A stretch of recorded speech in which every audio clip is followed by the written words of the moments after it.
গাইবান্ধাতে নিয়ামত বেশি না কম? আপনাদের কোরআন শরীফে আপনাদের নাম আছে তো? কোন সূরা? হ্যাঁ, আগে আপনারা একটু মনের দিক থেকে খারাপ ফিল করতেন।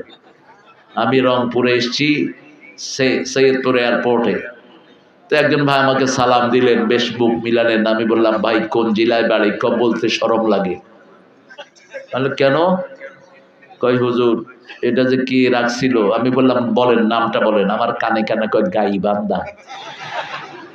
হ্যালো, কত সুন্দর নাম, জোরে বলেন। হ্যাঁ, আরো জোরে। কেউ যদি জিজ্ঞেস করে বাড়ি কোথায়, বলবেন কোরআন শরীফের 2 নম্বর সূরা। আলহামদুলিল্লাহ, আমাদের দেশ কত নিয়ামতের দেশ। গাইবান্ধার প্রতি আমি এমনি দুর্বল। গাইবান্ধার মানুষ খুবই ভালো, নরম। সবচেয়ে বেশি ভালো এখানের মেয়েরা। গাইবান্ধার মেয়েদের কোনো জুড়ি হয় না। আমাকে বলেছেন সুন্দরগঞ্জের এমপি আজিজুর রহমান গফরাহুল্লাহ, আল্লাহ তার কবরটাকে জান্নাতুল ফেরদাউস বানায়। এই গাইবান্ধার প্রত্যেকটি জনপদে তিনি আমাকে নিয়ে যেতেন। আমার প্রিয় আব্দুল আজিজ ভাই, চিনেন তো আপনারা? বালাসী আন্দোলনের সংগ্রামী নেতা।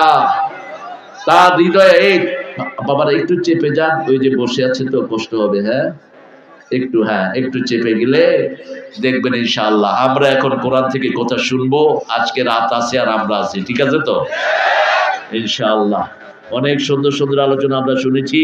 নেয়ামতুল্লাহ শাহ হাফিজিয়া মাদ্রাসার উদ্যোগে। ইনি কে? নেয়ামতুল্লাহ ভালো মানুষ ছিলেন, আল্লাহ ওনাকে জান্নাতুল ফেরদাউস দান করুন।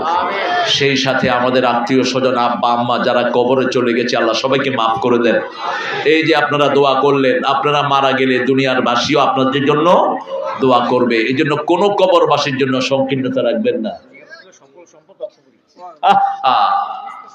কি নিয়ামত! আল্লাহ আপনার সব নিয়ামত তাকে দান করে দেন। নিজের সব সম্পদ আল্লাহর কোরআনের জন্য অক্ষ করে ধুয়ে গেছে। এই মাঠটাও কি ওনার? সুবহানাল্লাহ। উনি আর শেরে বাংলা ফজলুল হক একই রকম দেখছে। শেরে বাংলা ফজলুল হক নিজের সব জায়গা জমি, স্কুল কলেজ মাদ্রাসার জন্য অক্ষ করে ধুয়ে গেছে।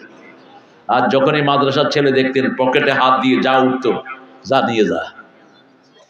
কি বিশাল শরীরের মানুষ। একসাথে 2-2.5 কেজি গোস্ত খাইতেন, 5-6টা মুরগি খাইতেন। ফজলি আম খাইলে 12-14টা একসাথে। বিশাল সাইজ। ইংল্যান্ডে গেছে, সবাই দেখতেছে বাংলাদেশ থেকে এটা কি আসছে। এইরকম মোটা, 6 ফিটের মতো লম্বা। বলছে, hey Bengal of tiger of Bengal, all the Bengali people like you. বলছে, বাংলাদেশের সব কি তোমার মতো নাকি? কয়, I am the smallest size of Bengal. আমি বাঙালিদের ছোট সাইজ। মানুষে কয় সর্বনাশ, এইটা যদি হয় ছোট।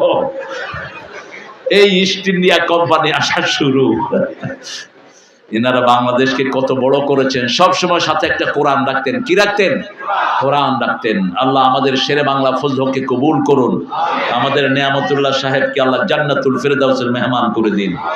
এখানে আজকে প্রধান অতিথি অধ্যাপক হযরত মাওলানা আবুল হায়াত সাতক্ষীরা। ও, এটা মাহফিল। প্রধান বক্তা ছিল এটা কেটা? আবুল হায়াত সাতক্ষীরা খাইয়েছো তুমি? ওকে চিনতেছি না, দেখলে হয়তো চিনবো ইনশাআল্লাহ। সাতক্ষীরা সবাইকে আমি কম বেশি চিনি, কারণ আমার বহু ছাত্র আছে সাতক্ষীরাতে। মাওলানা মোহাম্মদ আবু মুসা আশআরী নীলফামারী, হ্যাঁ চিনি, সুন্দর, ভালো বলে। প্রধান অতিথি মাওলানা মোহাম্মদ নজরুল ইসলাম। লেবু না আনারস? লেবু বেশি খাও না, বেশি অসুবিধা হয়ে যাবে। সাবেক